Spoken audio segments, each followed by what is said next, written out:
Hello, people. I'm Will. And I'm Henry. This is episode 3 of Robocast. We are replaced with robots, not replaced by robots. We're replaced with robots. Common misconception. Yeah. I think there's still another artist out there called Replaced with Robots, but from what I can tell, they're not very active, so we'll figure out something. I don't know. Well, yeah. We'll girl boss our way forward, as the kids say. As the kids say, indeed. How have you been? I've been good. What kind of music have you been making? So the stuff I've been making has been interesting so far. A lot different than my first album in some ways. Because I've written 2 songs so far that I think are going to end up on whatever album I do next or release. And one of them's super like slowcore, slow building, kind of atmospheric, and the other one is super like intense, not quite post-hardcore, but like punky, intense stuff. So very different so far. So like, would you say the creative process is still about the same? For one of them. Well, okay, the first one that was more like slowcore and atmospheric. I think I wrote a drum part and then just looped that, and then I wrote a keyboard part, which is weird for me, and then I looped that, then like kind of add some guitar on top.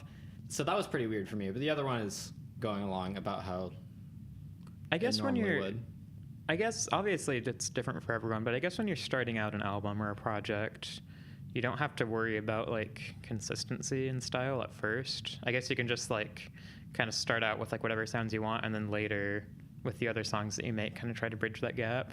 I mean, pretty much. That's pretty much my perspective on it, is like right now I don't really have to worry about what I'm making. Just if I get to sequencing and find out that like it doesn't work at all together, then I can just like, I don't know, make some ambient interludes or something. Yeah, it's like the equivalent of like doing reshoots for a movie when like you're like editing it together and really, well, I mean, obviously I've never made a movie, but like when directors will like edit together the movie and realize like, oh, we need like to do reshoots on these certain things, and so they like ADR things in. Yeah. So what have you been making? So I've been working on a mixtape. I can't remember if I talked about it on this podcast before. I don't think I did.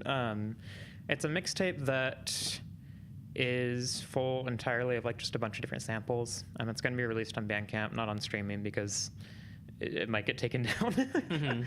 But all uncleared. Yeah, it's just going to be like a free thing because I don't really want to make any like money off of it or anything. Yeah, so it's a mashup of like a bunch of different samples. Every track is composed of samples. There's been like a little bit of some like drum programming in there, like all done digitally, and I might do a little bit more of that, partly just because it can be really, really difficult to like just find just like externally just a bunch of different samples and throw them together. But because I really like albums like Since I Left You by the Avalanches or Odelay by Beck. Have you listened to Random Access Memories yet? I haven't. They mess around with samples a lot, right? Oh yeah. Okay. But that's like, but that's more like, that's less so like entirely made of samples and more like it's just like a sample at the center and then they kind of add like dance grooves on it and stuff, right? It's kind of both for that album. Okay. From what I've heard. I haven't listened to all of it either, but I know like that movement of dance music with like French house was all about like just looping samples and making it all like muffled and doing stuff like that. It's been a lot of fun to make, and there's a while where I kind of thought that I had writer's block, but I realized it's not that I have writer's block, it's just the less I work on the mixtape, the more I don't want to work on the mixtape, and the more I think I've just ran out of ideas. And then when I keep on working on it, I'm like, oh, this is actually a lot of fun. Yeah. So that's what I'm making. It's been a ton of fun to make. The latest track I've been making is it samples the song Pravda by Vampire Weekend. And like mainly that one like riff that like it's kind of like a West African riff. I really, really like that riff, but I've been kind of chopping it up and like just like making different chords out of it and having it like constantly change.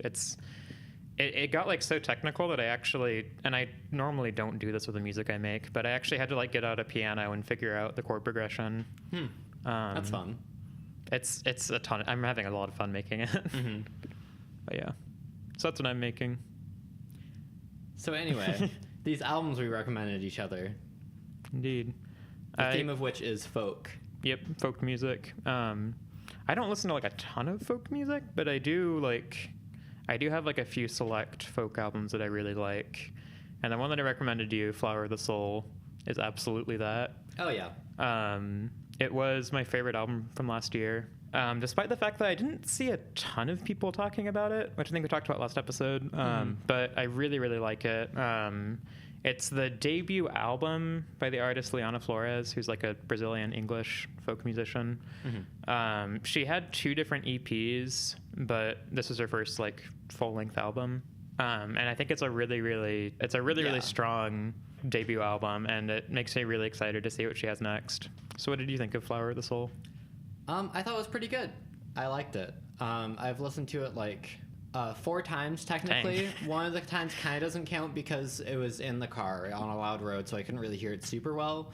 But yeah, it's nice. It's full of tunes. It's just very nice to listen to. I think that's the word. And it does incorporate a lot of like bossa nova and jazz type of stuff, especially with like the way they do the instrumentation and like the mixing, and like even some of the subjects of the songs feels very jazzy. Yeah, well, I'm I not think like the jazz expert, but well, I think like bossa nova is a very I mean, not necessarily, but at least can be a very like singer-songwriter-y genre.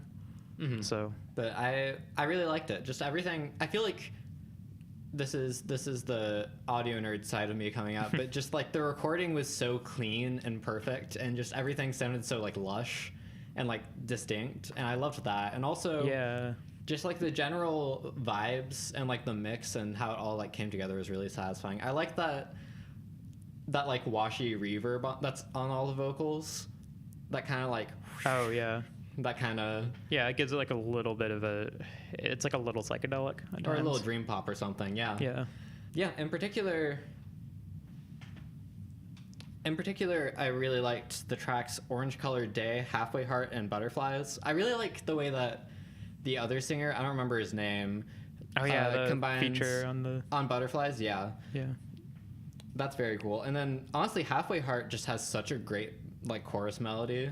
It does, yeah. I love that one so much. It's stuck in my head right now. It's also extremely satisfying to me that the song that's actually halfway through the album is called Halfway Heart. That helps too. I don't know why, I just love that. Yeah, Halfway Heart was by far my favorite. Not because the rest of the album was bad, but just that one was so good. That one is really good. What are your thoughts on this album? What are the highlights for you? It's honestly like,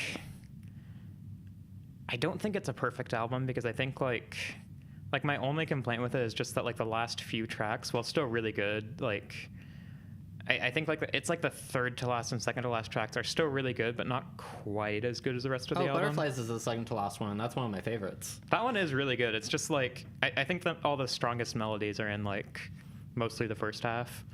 I feel like I liked the second half more than the first, personally. Like, I mean, I love all of it, so like it's all very relative. Yeah. Also, this is a side note, kind of a bit of a tangent, but the first track, Hello Again, I swear was sampled in a Denzel Curry song, but I think that might have come out before this album, and also I don't think that's right. Well, maybe it really sounds like it. I mean, might maybe be going crazy. Maybe it was like a Magdalena Bay, like Lil Yachty situation where I think Lil Yachty sampled before it came out. Yeah, they sampled a Magdalena Bay song before the song came out. Maybe it just sounds super similar to a Denzel Curry song. Which part of it? Is it like the chorus, or? It's the first part with like all the like vocalizations and the like beginning. Super lush instrumentation. I don't know. I think I'm going crazy, but I mean, I don't know. It's a pretty basic like thing, I guess. I don't know. I guess so. But yeah, and that album kind of made me realize, and I feel a similar way about the album that you recommended me, but like that album kind of gave me a new appreciation for folk singing, like that singing style, because I remember when I was in high school, when I was taking voice lessons, I think I only learned like one folk song, but I remember having difficulty with it because my private lesson teacher was telling me like, oh, just sing like you're talking, like just regularly. Yeah, which if you're only training has been like choral stuff, like classical stuff, then that's very difficult because it's like, okay, how do I even talk? Yeah, exactly. And I think it's super self-conscious. And I think I kind of just assumed that like folk style singing is something that just you naturally don't put a lot of effort into. But no, it's definitely like, yeah, like trying to sound natural is perhaps the hardest thing. Yeah, and I think Liana Flores is a beautiful singer. Oh yeah, actually, I think Liana Flores is a better singer in terms of like pitch and like technical stuff, but both Liana Flores and Nick Drake both have a very similar way of like speaking, I feel like. Yeah. Like the way they pronounce certain words or like emphasize certain things or like the flow of their lyrics is, I feel like, pretty similar. Yeah, I think Liana Flores I think she does cite Nick Drake as one of her influences. So that makes sense. A From lot what of I've folk read. artists do. I mean, yeah, he's like the folk artist. Yeah. Kinda. Maybe not the folk artist, but he's like the pristine like cinema, like It's like, the cream of the crop folk artist. oh yeah, it's like how every grunge band listened to the Pixies. Yeah, exactly. Like if Nirvana is, I don't know, like John Denver or whatever. Is that like a good the comparison? I Nick feel like Drake. that's not a good well, the comparison. Nick Drake is. I'm saying the Nick Drake is the Pixies. John Denver though, isn't he more country? I don't know. I I don't only really that know one folk song, artists. so maybe I don't know. But yeah, I think some of your favorite tracks are probably also mine. Orange Colored Day. That's one that I've been playing on piano a ton. Mm-hmm. Just because it's a ton of fun to play. It just has a really strong melody. I really like all of the themes lyrically of just like kind of just nature and kind of gaining appreciation for that. There's kind of like a spiritual like bend to it. Like not necessarily like a religious bend, but just a very like, you know, being part of nature. And It's very folky. yeah, exactly. And sometimes the imagery can get kind of psychedelic in the lyrics. Mm-hmm. And I don't know. Yeah. Was there anything you did not like about it? I feel like this might just be because I haven't listened to it like a ton, and I'm not like super. I have listened to it 4 times. I've only listened to it 4 times. I feel like the more I would listen to it, the less I'd agree with this. But I feel like there are a couple of songs that just kind of feel like filler. Mm-hmm. Like, oh, I can't even name them because I don't remember. But Well, like, yeah. there are a couple songs that just feel like, oh, that happened. I think there's like a spoken word part, which is kind of cool, but I don't know. It doesn't help with the flow that much. And then there's also a couple moments that I'm conflicted on because they feel almost a little cliche. Like on, what is it called? Cuckoo? Is it just called Cuckoo? Cuckoo, yeah, that's probably my least favorite on there. Yeah, it's like good, but lyrically I feel like it feels very singer-songwriter jazz, I guess.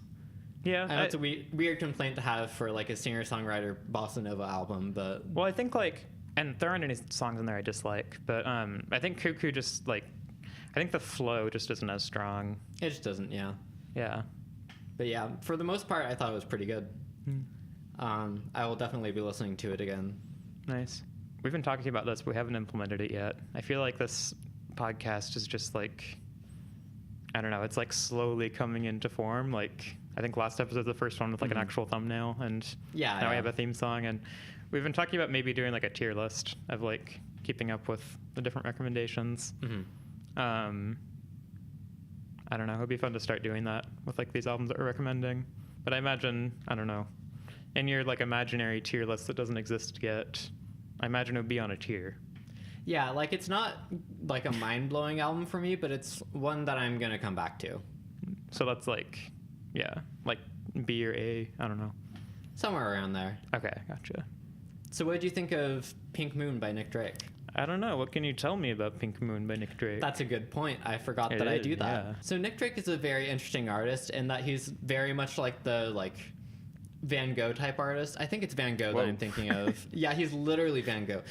He's that like archetype of artist where he like was not at all appreciated in his lifetime, and then like after he died, people are like, this is pretty good, and then he became like really big and super influential like way later.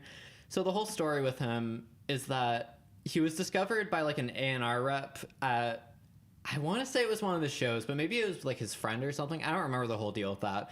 So he was signed to a major label, which is cool, but none of his albums did well at all. And anytime he performed live, most of the people there would hate it. That's interesting. Which is really weird looking back because now his music is very like beloved. And this was like in the 60s and stuff and like slightly into the early 70s. And I feel like his music isn't very like, there's nothing super like experimental about it or like. No. So it's interesting to think about. It's not I guess super he like just edgy. had terrible luck. That's interesting. Yeah. Yeah. I mean, it's very agreeable, like accessible music. Yeah. But yeah, so he had a total of 3 albums, and the one that you listen to is his final album, and it's the most like low budget and sparse one. Like almost every song is like a guitar and a vocal and maybe like a little piano thing in the background. Yeah, there's a couple piano. So his other albums are more like high production? Yeah, or not necessarily like high production, but they'll have like cellos and like little percussion bits and like drums, and they'll have like all this instrumentation put into it. Yeah, like session musicians and stuff. Yeah, or just like layers, whereas this one feels like it was not recorded in one take, but it gives that vibe of just being super, super stripped down. It's also super short. I think it's under 30 minutes. Yeah, it's like 27 minutes. Or yeah, like yeah. And yeah, that was partially because of budget constraints, but partially because Nick Drake had always wanted to do that with his albums, but like the label had kind of been like, well, we want it to be popular, so let's like put all of these layers on it to make it more like accessible to the masses.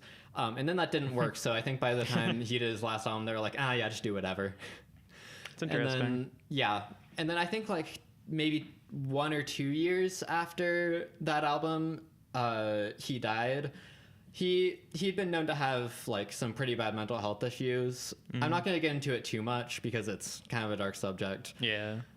But you can kind of tell in a roundabout way in his music because all of it's very like in its own world. Like it feels very like escapist, like you're going to like this alternate reality of like magic and wonder. That sounds very cheesy, but it works very well. Yeah. So what did you think about it? I really liked it. It's interesting. I'm usually not as big a fan of more like very, very stripped back singer-songwriter stuff. Like that's why I like the that's why I like that Flower of the Soul album, is because it had like all this backing instrumentation and bossa nova grooves and stuff. But I actually really enjoyed this. I think and this is one of the reasons. Okay, this is gonna sound unrelated at first. I freaking hate the summer. It's so much less cool when you don't have like summer breaks and you're not in school.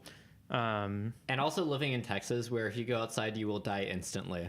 That's actually what happens, is you go outside and then you melt into just like a puddle of human. Yeah, I'm a service missionary, for those who are wondering, so I'm just kind of at home. But one of the ways I freaking hate the summer is just because it's so bright all the time. And whenever I listen to albums like this, I feel like they kind of demand being listened to at night, just because it's very...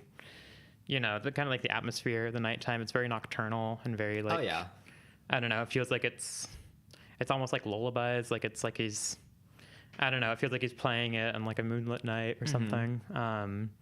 And so I was listening to this during the daytime, which maybe wasn't the best environment to listen to this in. Well, yeah. Yeah, but I still really liked it. I think one advantage of having this kind of music so stripped back and so raw is I think you gain a really big appreciation for the instruments that are being used. His guitar work is like legendary. Yeah, and like I think the guitar itself is just a very pretty instrument that people like to put in like a bunch of different effects in guitars and do a bunch of like technicality with it, which is like fine. There's really, really cool stuff you can do with guitar that way. But this album kind of made me appreciate the acoustic guitar and just kind of the sound of like you can hear the strings vibrating like in the wood. You can hear a lot of like the like squeaking when he's moving his fingers, the and finger stuff. plucking and stuff. And I don't know, since it's so very like raw and like kind of intimate in that way, you can really just appreciate that. It's very sparse. And instead of being overly technical, the stuff Nick Drake does usually has to do with like tuning the guitar to a bizarre tuning and then just like having these super pretty open strings all the time. Yeah. I think that's the thing about having more stripped back music, is it helps you appreciate like there's a lot less to kind of grapple onto, and it helps you really appreciate those things for what they are. Like there's less stuff that you can be distracted by, I guess. You can just focus on like, wow, this is really good guitar work. It's very pretty sounding. His vocals sound really nice. Yeah, I really liked it. I wasn't like in love with it, but I did enjoy it. There was one track on there, I think it was called No. Yeah, it was a track No that it might have been my least favorite track, maybe. Is that the, although like, kind I was of ambient one? It's the one with the very like kind of groovy, almost kind of funky groove to it. Yeah, the do do do do do do do. I like that one. I don't think I disliked it. I just kind of feel like it sounds like the demo to a song that I would really like. That'd be really groovy and kind of funky. And like, it made me wish that this was a demo to an actual song that existed, and it made me want to listen to that actual song. Yeah, no, I know what you mean, but I also, that's how I felt with it at first, but honestly, it's kind of grown on me. Like, it's just very, like, I don't think drony is the right word, but it's very focused on that one idea and just keeps moving with it, I guess. Mm-hmm. That's fair. I mean, I think it's just that, like, it sounds like kind of it's not a bass line, but it kind of sounds like a walking bass line, and it sounds like the kind of riff that, like, is building up to something. And like, kind of describing that now, it does definitely sound like something that could grow on me. Like, once I kind of just accept, like, the structure of the song. Yeah. But yeah. I can see kind of, like, expecting it to, like, go somewhere more, and then it just kind of doesn't. Like, it's really just one idea with some, like, it's like single note lines on the guitar plus, like, a vocal melody. So it's probably the most stripped back out of all the songs, which is really saying something. But I feel like just that feeling of, like, kind of, like, wandering around, like, lost is something that the whole album kind of has, but especially on that song, and I really like that about it. Yeah. This feels like an album that I'll definitely come back to as kind of it's weird. I feel like music that's only a little bit sad is, like, super depressing to me, but music that's very sad and melancholy, like this album, is kind of just cozy and comforting to me. In a way, yeah. I wouldn't even fully call it sad. It just feels very, like, otherworldly, and, like, you're in a whole, like, you're escaping reality, I guess. And there is a kind of sadness to that, but it's also, like you said, deeply comforting. Yeah. I don't always listen to music while falling asleep because it can be kind of distracting sometimes, but I can see myself falling asleep to this album just because it is very cozy, and it's very, I don't know, kind of warm, and I don't know, just very nice sounding. It really is, yeah. I don't really have, like, a ton of complaints, just, like, I don't know, it's a really solid folk album. Mm-hmm. Do you know anything about this cover? Because I really like this cover. It looks kind of, it's like a surrealist painting, kind of. I don't know anything about the cover. It's very strange and, like, really fits the album super well. It's like some sort of, like, creature of some sort. I don't know anything about it. All right. Well, I'm going to do something that has never been done before in the extended history of this podcast. You're going to Google 3. It? Yeah, I'm going to look at the Wikipedia page and find out about the artwork. Okay. So Keith Morris was commissioned to photograph Nick Drake for the cover of Pink Moon. Wikipedia is just calling him Drake, which yeah, is very distracting. Mm-hmm. I'm kind of doing him dirty. But okay, so it says the creative director of the label said, I remember going to talk to Nick, and he just sat there hunched up, and even though he didn't speak, I knew the album was called Pink Moon. I can't remember how he conveyed it, whether he wrote it down. He wanted a pink moon. He couldn't tell me what he wanted, but I had Pink Moon to go on. It says the label picked a piece of surrealist, Dali-esque art by Michael Trevithick, who was incidentally a friend of Drake's sister Gabrielle. Although Drake was not outspoken in his opinion on the cover of Pink Moon, many close to him felt that he approved. That's interesting. He was kind of just like, yeah, I don't know, give it a pink moon. Yeah. That's interesting. I guess that is a pink moon on the cover, but it's also... Is it a pink moon? I mean, I assumed it was like a bowling ball, but I guess it does look like a pink moon, but it has all these objects surrounding it. I think it's a peach. I guess it's Maybe. Surrealism, so... Yeah, it's hard to say. Probably not really supposed to look like any one particular thing, but... I feel like it's almost terrifying, but not quite. Yeah. Like, it's... Like, there's a little guy on the cover that I feel like should be terrifying, but I kind of just want to, like, hang out with him, you know? I don't know if, like... I feel like it kind of matches the vibe of the album, like, not entirely. But it's also just a really cool-looking surrealist painting, so... Yeah. I don't know. It's cool-looking, though. That's about all I have to say on the album. What are the highlights? I don't know. I feel like... It is I like whenever there's a piano. Oh, yeah. The piano solo on the title track is so good. See, I feel like I would be able to name highlights, but I was kind of struggling to write notes for this album for some reason. I mean, it is kind of one of those albums that's kind of a continuum of music. Like, yeah. You could say, like, oh, it all sounds the same, but that would be kind of missing the point. Like, it's just, like, one flow. Yeah, and also I think it's hard for that, like, it all sounding the same to really bug you when it's only 27 minutes long. That too, yeah. But also, yeah, you know, because it is very, like, stripped back. And I actually think there was a little bit of sonic diversity in there. Like, I mean, like I said, the track that kind of sounded funky. Yeah. Yeah, I like the instrumental song Horn. That one's really nice. I don't know, it's just all very warm and just makes you feel good. Yeah. Like I said, it was kind of hard for me to write notes on this one, but I don't know, I just enjoyed it. Nice. What non-existent tier would you put this in? I would give it, I think I actually started making a tier list, but it didn't save, so I lost it. So rip.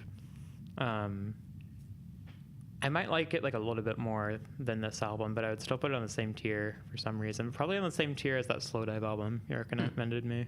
Okay. I liked it. It's like B or A tier, maybe. Yeah. I don't know if I would have like if I based the tier list on the S through F tier. But yeah. We'll I have really to see. liked it.